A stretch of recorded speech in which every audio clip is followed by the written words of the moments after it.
Hello everyone, मैं पूजा यादव आज presented हूँ एक नई वीडियो के साथ। आज हम इस वीडियो में डिस्कस करेंगे टाइप्स ऑफ रिलेशंस। मैंने एक सेपरेट वीडियो बनाई है जिसमें हम रिलेशन की डेफिनेशंस को एंड फंक्शन की डेफिनेशन को मैंने बेटर वे में इलस्ट्रेट किया है एंड ट्राई किया है जस्टिफाई करने के कि what is the difference between the relation and function. तो आज हम ग्रुप थ्योरी के टॉपिक्स को फर्दर एक्सटेंड करते हुए बात करेंगे टाइप्स ऑफ रिलेशंस की। तो स्टार्ट करते हैं। So first type of the relation is the empty relation. पहले तो रिलेशन क्या था, हमारा कार्टेशियन प्रोडक्ट का सबसेट था। The subset of the Cartesian product of two sets, किसी दो सेट की हम कार्टेशियन प्रोडक्ट करते हैं तो उसका सबसेट, कोई भी सबसेट क्या होगा, हमारा रिलेशन होगा। रिलेशन में क्या करते हैं, हम कोई रूल असाइन करते हैं, उस रूल के अकॉर्डिंग किन्हीं दो सेट्स के एलिमेंट्स को एक दूसरे के साथ रिलेट करते हैं और ऑर्डर्ड पेयर फॉर्म करते हैं। तो रिलेशन और फंक्शन के बीच क्या डिफरेंस था कि रिलेशन में कोई रिस्ट्रिक्शन नहीं थी कि अगर रिलेशन ए टू बी है तो ए के कितने एलिमेंट्स की इमेजेस एग्जिस्ट करनी चाहिए या ए के सभी एलिमेंट्स की इमेज होगी कि नहीं होगी। लेकिन फंक्शंस में एक रिस्ट्रिक्शन थी कि अगर फंक्शन ए टू बी है तो ए के सभी एलिमेंट्स की इमेज एग्जिस्ट करनी चाहिए और वो भी यूनिक होनी चाहिए। लेकिन रिलेशन में ऐसा कुछ नहीं है। रिलेशन में हमें जस्ट रूल के अकॉर्डिंग अगर कोई एलिमेंट रूल को सेटिस्फाई करता था तो वो ऑर्डर्ड पेयर फॉर्म कर लेते थे। तो अब बात करते हैं एम्प्टी रिलेशन की। सबसेट लेना है तो as we know an empty set is always a subset of A cross B. कि हम दो कार्टेशियन प्रोडक्ट का दो सेट्स की कार्टेशियन प्रोडक्ट करते हैं तो एम्प्टी सेट हमेशा क्या बनेगा, उसका सबसेट होता है। Empty set is subset of every set. Hence such relation from A to B, एक ऐसा रिलेशन जिसमें ए और बी के कोई भी एलिमेंट एक दूसरे के साथ रिलेशन में नहीं है, ऐसा कोई वो रूल को सेटिस्फाई नहीं करते हैं। ए और बी का कोई भी एलिमेंट जो हमने रूल असाइन किया है उस रूल के अकॉर्डिंग एक दूसरे के साथ बाइंड नहीं हो पा रहे हैं, तो वो हमारे पास क्या आएगा, एक एम्प्टी सेट होगा। तो एम्प्टी सेट एक सबसेट भी है ए क्रॉस बी का, तो हमारी रिलेशन की डेफिनेशन भी सेटिस्फाई हो रही है और जो रूल हमें असाइन किया था उसके अकॉर्डिंग अगर कोई ऑर्डर्ड पेयर नहीं बन रहा वो अलग बात है, लेकिन हम रूल असाइन कर चुके हैं और एम्प्टी सेट सबसेट भी है ए क्रॉस बी का। तो ऐसे रिलेशन को जिसमें ए और बी का कोई भी एलिमेंट एक दूसरे से रिलेटेड ना हो, उस रूल के अकॉर्डिंग एक दूसरे से ऑर्डर्ड पेयर ना फॉर्म करे, तो ऐसे रिलेशन को क्या बोलेंगे, empty relation. For example, I have taken the two sets A that is having the elements 1, 2, 3 and the second set that is B having elements A, B, C. मैंने एक rule assign किया है, एक relation A to B assign किया है, एक rule बनाया है कि वो सभी ऑर्डर्ड पेयर आएंगे इसमें सच दैट कि A minus B is equal to 2। इन दोनों एलिमेंट्स का डिफरेंस 2 आना चाहिए सच दैट कि A है जो A से बिलोंग करना चाहिए और जो हमारा सेकंड कंपोनेंट है वो बी से बिलोंग करना चाहिए। तो हम ऐसे ऑर्डर्ड पेयर ढूंढते हैं कि जहाँ ए के एलिमेंट्स माइनस बी के एलिमेंट्स का डिफरेंस 2 आए। So we can say C here कि 1 minus A we can't subtract it, 1 minus B, 1 minus C we can't find the difference.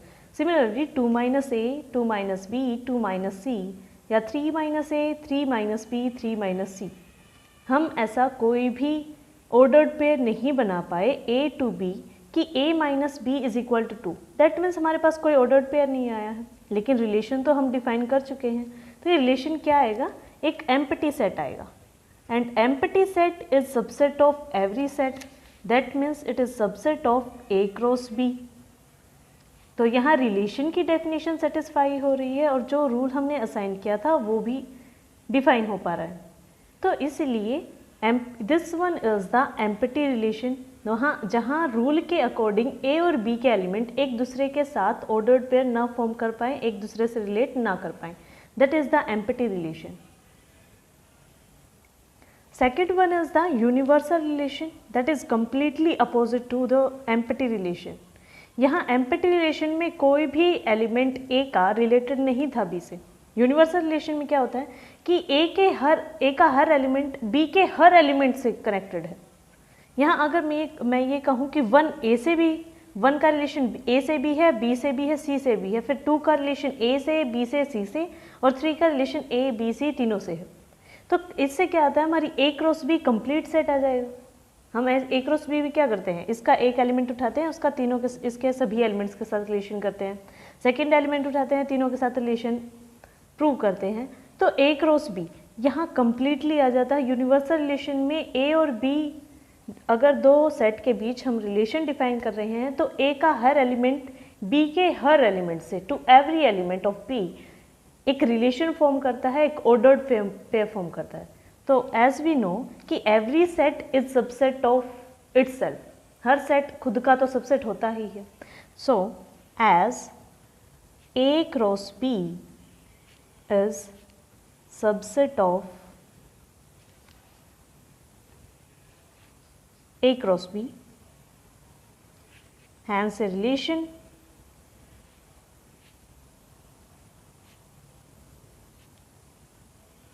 is called universal relation.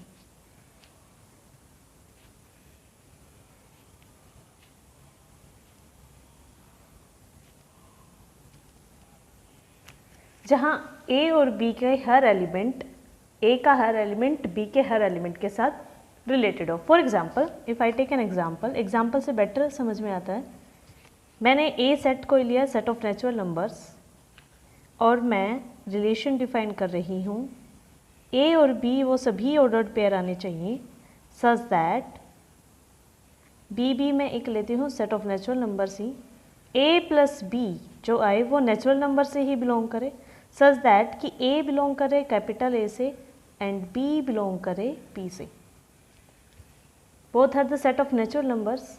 अब दो सेट नेचुरल नंबर्स का add करते हैं तो हमारा आंसर क्या आता है, एक नेचुरल नंबर ही आता है। जैसे 1 + 2 3 that is the natural number, 2 + 5 that is 7, that is also a natural number. तो किन्हीं दो नेचुरल नंबर्स को जब हम ऐड करते हैं तो रिजल्टेंट क्या आता है, एक नेचुरल नंबर ही आता है। तो इसने कहा कि ए रिलेशन कुछ इस तरीके से हो कि ए प्लस बी जो दो एलिमेंट्स हम ले रहे हैं उनको ऐड करें तो वो नेचुरल नंबर से बिलोंग करना चाहिए, और हम एलिमेंट्स भी कहाँ से ले रहे हैं, सेट ऑफ नेचुरल नंबर से। तो ऑब्वियस सी बात है दो नेचुरल नंबर को ऐड करेंगे तो नेचुरल नंबर ही आएगा। तो कोई भी यहाँ का कोई भी एलिमेंट उठाओ और इसके किसी भी एलिमेंट के साथ ऐड करोगे तो आंसर नेचुरल नंबर ही आएगा। यहाँ से 1 उठाओगे, 1 का ऐड करोगे 1 के साथ तो 2 आएगा, that is also a natural number. फिर 1 का रिलेशन 2 के साथ, 1 का रिलेशन 3 के साथ, सिमिलरली 2 को फिर उठाएंगे। मतलब हर नेचुरल नंबर इसका हर एलिमेंट रिलेटेड है इसके हर एलिमेंट के साथ, that is the universal relation. जहाँ कंप्लीट सेट, यहाँ ये क्या आ गया हमारा पूरा ए क्रॉस बी आ जाएगा, n cross n, that will be n cross n, and A cross B is subset of A cross B, that as we know कि every set is subset of itself। तो A cross B subset भी है A cross B का, तो ये relation बन गया और हमारी रिलेशन का जो कंडीशन थी वो भी सेटिस्फाई हो रही है। तो इसलिए ये क्या है, एक यूनिवर्सल रिलेशन है जिसमें अगर रिलेशन A to B है तो यहाँ पर A का हर एलिमेंट B के हर एलिमेंट के साथ कनेक्टेड है, उसके साथ ऑर्डर्ड पेयर फॉर्म कर रहा है, this is the universal relation. So these two will this one the empty relation जिसमें A और B का कोई भी एलिमेंट एक दूसरे के साथ रिलेटेड रिलेशन में ना हो, और यूनिवर्सल रिलेशन जहाँ A और A to B अगर रिलेशन है तो A का हर एलिमेंट B के हर एलिमेंट के साथ रिलेशन में होगा। Now the third type is the identity relation। Identity हमने पढ़ा था, एग्जिस्टेंस ऑफ आइडेंटिटी, जब हम रियल नंबर्स की बात कर रहे थे। तो आइडेंटिटी क्या होता है कि जिसमें हम आइडेंटिटी फंक्शन भी होता है, आइडेंटिटी रिलेशन भी। आइडेंटिटी का मतलब है कि किसी में उस नंबर में कुछ ऐड करें या कुछ भी ऑपरेटेड करें दूसरा नंबर, तो वो दूसरा नंबर एज इट इज आता है, वो किसी पे इफेक्ट नहीं डालता है। Identity means having no effect on anyone, वो अपना कोई इफेक्ट नहीं डालता है किसी नंबर पर। तो that is the identity relation. कुछ ऐसा ही यहाँ कर रहे हैं हम, A relation R on A. यहाँ मैंने लिखा है relation R on A, I am not saying relation R from A to B, that is relation from A to B. क्या है कि ए से एलिमेंट, ए के जो फर्स्ट कंपोनेंट होगा ऑर्डर्ड पेयर का वो ए से होगा और सेकंड कंपोनेंट हमारा बी से होगा। लेकिन अगर बात करें मैं relation R on A, that means this is saying R is such that A to A, जो रिलेशन है हमारा A to A ही होगा, A के एलिमेंट से ही A के एलिमेंट तक ही जाना है हमें, जो दोनों एलिमेंट्स उठाने हैं हमें, first component and second component, both are from the set A, that is the relation R on A, that is R is such that A to A, और हमारा जो रिजल्टेंट आना चाहिए वो A में ही आना चाहिए, कुछ इस तरीके से रिलेशन R on A। अब बात करते हैं आइडेंटिटी रिलेशन की। Relation R on A, that is R is such that A to A is said to be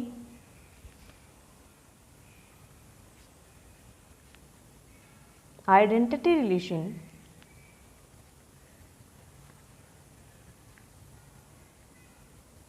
if, now the basic condition कि A, A बिलोंग करता हो, the ordered pair A, A belong करता हो relation से for all A belongs to A, कि A का हर element सिर्फ खुद से ही रिलेशन में हो, किसी और एलिमेंट से रिलेशन में ना हो। If I am saying that A कोई सेट है 1 2 3 and I am defining a relation on A, तो हमारे रिलेशन में सिर्फ क्या आना चाहिए, इसका हर एलिमेंट सिर्फ खुद के साथ रिलेशन में हो। हम कुछ ऐसा रूल असाइन कर दे जिसके अकॉर्डिंग 1 सिर्फ 1 के साथ रिलेशन में आए, 2 2 के साथ रिलेशन में आए, 3 का आंसर 3 की इमेज 3 ही आई, 1, 1, 2, 2 एंड 3, 3 हमारे रिलेशन में सिर्फ ये कंपोनेंट्स आए कि A का हर मेंबर, ऑल मेंबर्स, अगर मैं यहाँ 3, 3 हटा देती हूँ तो भी हमारा आइडेंटिटी रिलेशन नहीं बनेगा। ये क्या कहता है कि for all A belongs to A, A का हर एलिमेंट सिर्फ खुद के साथ रिलेशन में हो। हम कुछ ऐसा रूल असाइन कर दें कि A का हर एलिमेंट का जो इमेज आए वो खुद आ जाए, कि 1 की इमेज 1 आ जाए। जैसे we are seeing ourselves in the mirror, हम खुद को मिरर में देखते हैं, हम तो खुद को ही देख रहे हैं, ये तो है नहीं कि हम इमेज देख रहे हैं खुद की, पर्सन कोई और दिखाई दे रहा है मिरर में। That is the identity relation, कि हम मिरर के सामने खड़े हैं और हमें अपनी ही इमेज दिखाई दे रही है। That is the identity relation, कि 1 के ऊपर अगर मैं कोई रूल असाइन करती हूँ तो इमेज क्या आए, 1 ही आए। 2 के ऊपर वो रूल असाइन करती हूँ तो उसकी इमेज 2 ही आए, जो रिप्लाई आए, जो रिस्पॉन्स आए वो 2 ही आए, या 3 के बाद। और ऐसा सभी मेंबर्स के साथ होना चाहिए, कोई भी मेंबर मिस ना हो। तो that is the identity relation. Identity relation क्या कहता है कि हर मेंबर की इमेज हो, रिलेशन है लेकिन हर मेंबर पे, यहाँ पे रिस्ट्रिक्शन आई है कि हर मेंबर पे होना चाहिए, हर मेंबर सिर्फ खुद के साथ ही रिलेशन में हो, किसी और मेंबर के साथ रिलेशन में ना हो। ये ज़रूर ध्यान रखना है कि अगर A, B बिलोंग करता है रिलेशन से, दिस इम्प्लाइज A इक्वल है B के। अगर ऐसा कोई रिलेशन हम ऐसा कोई ऑर्डर्ड पेयर रिलेशन में मिल रहा है A, B, तो इसका मतलब ये मिलेगा कि A और B both are equal. Identity relation यही कहता है कि सिर्फ हर एलिमेंट खुद के साथ ही रिलेशन में हो, किसी और मेंबर के साथ रिलेशन में ना हो। अगर यहाँ 1, 2 लिख देती हूँ मैं, that is not the identity relation, क्योंकि 1 खुद के साथ नहीं किसी और मेंबर के साथ रिलेशन में है। आइडेंटिटी रिलेशन क्या कहता है कि every member is related to itself only, सिर्फ खुद के साथ ही रिलेशन में हो। That is the identity relation. Now the fourth type is the reflexive relation, that is similar to the identity relation, कुछ मिलता जुलता सा ही है रिफ्लेक्सिव रिलेशन में, पर रिफ्लेक्सिव रिलेशन है जो आइडेंटिटी रिलेशन से थोड़ी सी छूट दे देता है हमें, थोड़ी सी ये लूज कर देता है रिस्ट्रिक्शंस को। रिफ्लेक्सिव रिलेशन क्या कहता है, ए रिलेशन आर ऑन ए, बात हो रही है आर ऑन ए की, मतलब रिलेशन ए टू ए ही है, is said to B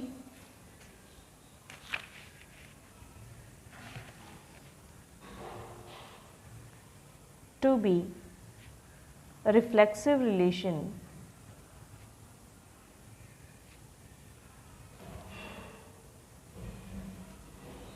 if क्या कहता है कि A, A the ordered pair A, A belong करता हो रिलेशन से for all A belongs to A,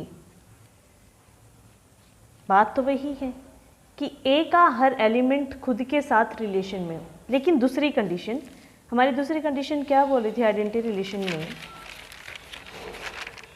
कि अगर ए कोमा बी रिलेशन में बिलोंग करता है, कोई ordered pair A comma B, that means A equal होना चाहिए बी के। ये रिस्ट्रिक्शन थी कि अगर ऐसा कोई ऑर्डर्ड पेयर हो जिसमें ए और बी दो कंपोनेंट है, तो ए और बी इसका मतलब इक्वल ही मिलेंगे, डिफरेंट नहीं होने चाहिए कि 1,2 ना आए, 1,1 ही आना चाहिए। लेकिन रिफ्लेक्सिव रिलेशन क्या कहता है कि ए तो आए हर मेंबर के लिए, पर हम ये रिस्ट्रिक्शन नहीं कर डालते हैं कि अगर कोई ए बी रिलेशन से बिलोंग करता है, दिस इम्प्लाइज कि ए इक्वल है बी के। ये कंडीशन रिफ्लेक्सिव रिलेशन में नहीं होती है। रिफ्लेक्सिव रिलेशन इस रिस्ट्रिक्शन को थोड़ी लूज कर देता है कि और मेंबर्स के साथ भी वो खुद से रिलेशन में तो हो, ये तो ज़रूरी है, लेकिन किसी और मेंबर के साथ रिलेशन में हो सकता है। So this is the difference between the reflexive relation and the identity relation. Identity relation के अकॉर्डिंग तो क्या है कि हर मेंबर रिलेशन में हो सिर्फ खुद से, किसी और मेंबर से रिलेशन में ना हो।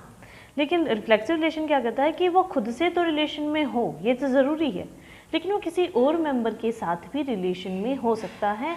उस रूल के अकॉर्डिंग वो किसी और मेंबर के साथ भी ऑर्डर्ड पेयर बना सकता है। फॉर एग्जांपल, अगर मैं कोई सेट लेती हूँ सिमिलरली 1, 2, 3, तो रिफ्लेक्सिव रिलेशन के अकॉर्डिंग हमारे रिलेशन में क्या क्या ऑर्डर पेयर आना चाहिए, 1,1, 2,2 एंड 3,3।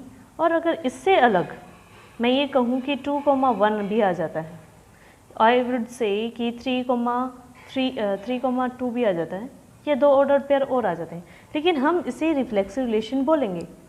रिफ्लेक्सिव रिलेशन के अकॉर्डिंग हमारी सिर्फ ये कंडीशन होनी चाहिए कि हर मेंबर खुद के साथ रिलेशन में होना चाहिए, उससे अलग वो किसी और के साथ रिलेशन में है या ना है, उस रूल के अकॉर्डिंग वो किसी और मेंबर के साथ ऑर्डर पेयर बनाए या ना बनाए, उससे रिफ्लेक्सिव रिलेशन को कोई डिफरेंस नहीं पड़ता है, कोई प्रॉब्लम नहीं है। लेकिन आइडेंटिटी रिलेशन में अगर कोई ऑर्डर्ड पेयर ऐसा डिफरेंट आ जाता है, दैट मीन्स ए और बी इक्वल होने चाहिए।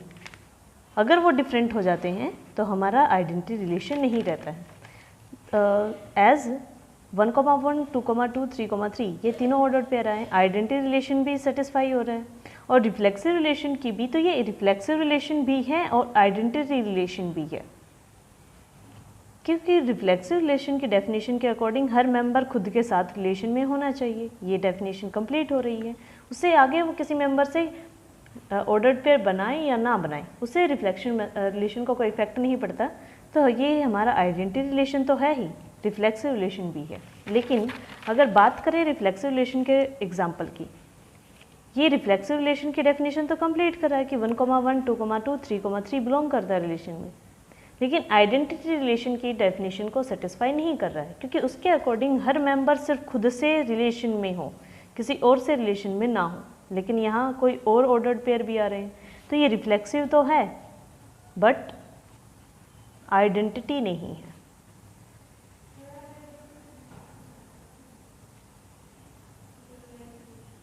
सो आई थिंक आप रिफ्लेक्सिव रिलेशन और आइडेंटिटी रिलेशन के बीच डिफ्रेंशिएट कर पा रहे होंगे। Irreflexive relation. Fifth type is the irreflexive relation. Not opposite of reflexive relation. कुछ रिलेशन ऐसे भी हैं जो रिफ्लेक्सिव भी हैं और irreflexive, जैसे एम्प्टी सेट है हमारा, वो एक रिफ्लेक्सिव भी है और irreflexive. Irreflexive का मतलब क्या है? A relation R on A is said to be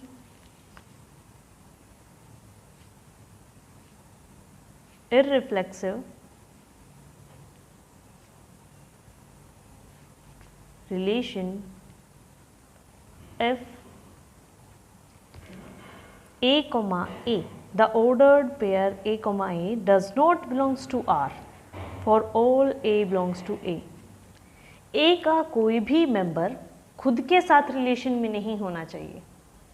अगर एक भी मेंबर खुद के साथ रिलेशन में हो जाता है, जैसे 1 की इमेज 1 ही आ जाती है या 2 की इमेज 2 आ जाती है, तो वो रिलेशन रिफ्लेक्सिव रिलेशन नहीं रहता है। फॉर एग्जाम्पल इररिफ्लेक्सिव रिलेशन नहीं होता है।